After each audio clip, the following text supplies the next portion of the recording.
What's up, Ignite? My name's Brian Devereaux, and I'm the leader of Ignite, which is the youth group here at Lexington Church of Christ. And the reason we're called Ignite is because we believe that Christ is a fire in our hearts. And we believe he's a fire that is shut up in our bones. And we are dedicated to igniting that fire all throughout Lexington. I hope the following video encourages your faith, equips you for the day, and it empowers you to be more like Christ. Watch this video.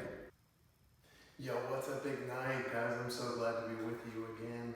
I hope that you have time this week to watch this whole Devo. I'm just so pumped and energized to be able to bring this to you guys. I want to talk for a minute about a situation that maybe very few of you have faced already, and if not, in the next couple years you'll face it, and maybe for some of you younger guys and gals, you'll face it in several years from now, and the issue is a fake ID. See, when you go off to college, it's going to seem like the really cool thing to do. It's going to get you into the places that you can't get into. You know, it's going to be the thing that everyone else is doing, and you're going to want to get one so that you can go with everybody else. And some of you guys are going to think, that's not me. You know, I'm not going to do that. I'm going to live above that. Right? You're not going to get a fake ID, and you're really going to think you're doing something great. But I want to talk for a minute about so you don't use a fake ID,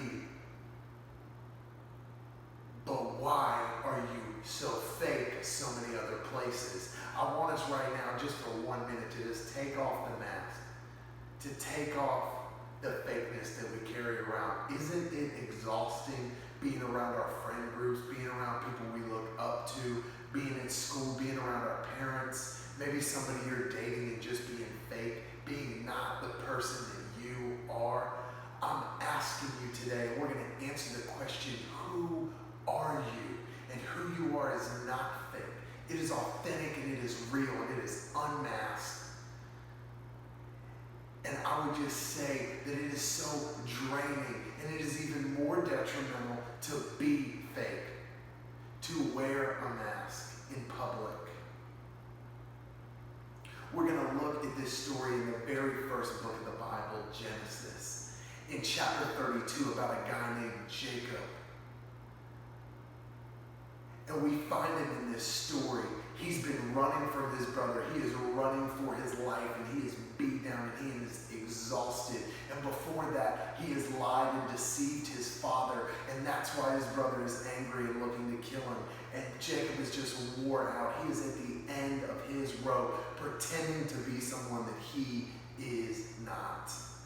And we begin. The same night, Jacob arose and took his 2 wives, his 2 female servants, his 11 children, and crossed the ford of Jabbok. He took them and sent them across the stream and everything else that he had. And Jacob was left alone. Don't you know that when you're fake, when you're constantly wearing a mask, when no one really knows who you are, when you close your eyes before you go to bed, when you are alone, you are all alone. You know how drained you are. You know how fake you've been. And sometimes it gets so bad that you're surrounded by people. When people are over at your house, when you're on team after team after team, but you still just feel all alone. It's not just when you go to bed, it's when you wake up, and it's when you go out, and it's every single day. You just feel all alone. And Jacob has gotten to this point. He sends everything he has, all his possessions, all his family, to the other side of the river, and Jacob is left all alone.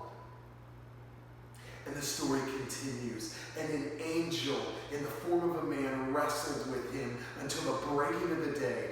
When the angel saw that he did not prevail against Jacob, he touched his hip socket. And Jacob's hip was put out of joint as he wrestled with him. Then the angel said, "Let me go, for the day has broken."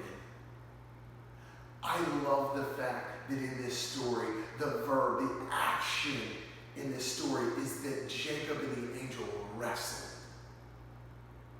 See, because if we're going to overcome being fake, if we're going to take off the mask, if we're going to overcome this person that we're imitating and trying to be, we're going to have to get down on the ground and we're going to have to wrestle with him. We are going to have to get dirty. When you wrestle, you get down on all fours, right? When you wrestle, you are a split second away from winning or losing at any given point. You are fully exerting yourself. You are giving it all you have got. You're getting eye to eye with the struggle that you're in, and you are wrestling it to the mat, to the ground. And the story goes on. Then the angel said, "Let me go, for the day is broken." But Jacob said, "I will not let you go unless you bless me." And the angel said, "What is your name?" See, Jacob, when he wrestled with this angel, when he got down and dirty, when he struggled with this thing all night, he asked the angel to bless him. And the way that the angel blessed him was simply by saying, "What is your name?" The angel looked at Jacob and he said, "Who are you?" And Jacob says, "I am Jacob." And the way Jacob answers it is he answers it by who he has always been. Because Jacob was named because he was constantly on the heel of his brother. And maybe for some of you, it's not a brother, it's a friend. You're constantly in the shadow. You are defined by somebody else. And I just want you to know that who you are is somebody so much more significant. Somebody so much better than who you're pretending to be, than who you're trying to be.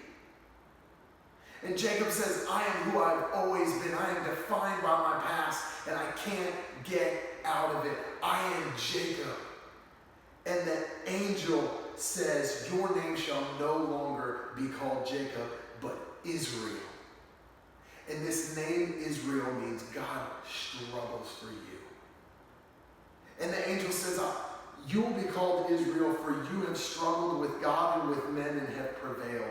See, the angel says your name will no longer be about who you were, will no longer be about in the past who you were trying to be. It will no longer be defined by being on the heels and being in the shadow of your brother or your friends.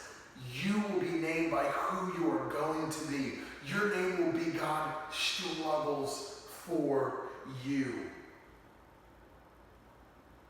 And God is trying to let you, and he's trying to let me know today that who you are is not looking backwards. It's not who you're trying to fake it to be.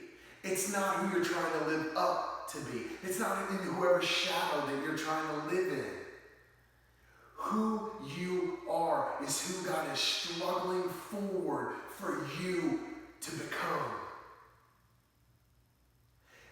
And the beautiful thing about who you are, and this name Israel that God struggles for you, is that God answered once and for all the question of who you are and who I am and who we all are, because he sent his son into this world to struggle for you and for me and for everybody. And he struggled for us on a cross. He took on death. He took on all the pain and all the suffering, and he took it all on, and he struggled on that cross, and he struggled to death, and he died, and he took on death, and on the third day, he conquered death, and he rose from the grave. And in that resurrection, we have hope. Who you are is hopeful. Who you are is a promise. Who you are is a great future, because who you are can be defined by the relationship, by the loving hope that you can have in our Lord and in our Savior, Jesus Christ.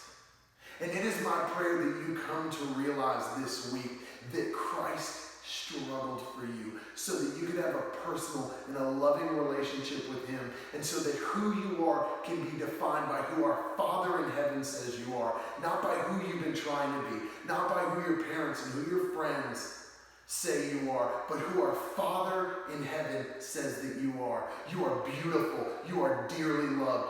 You are a majestic creature. You are meant to shine. And I pray that you come to know all you are this week.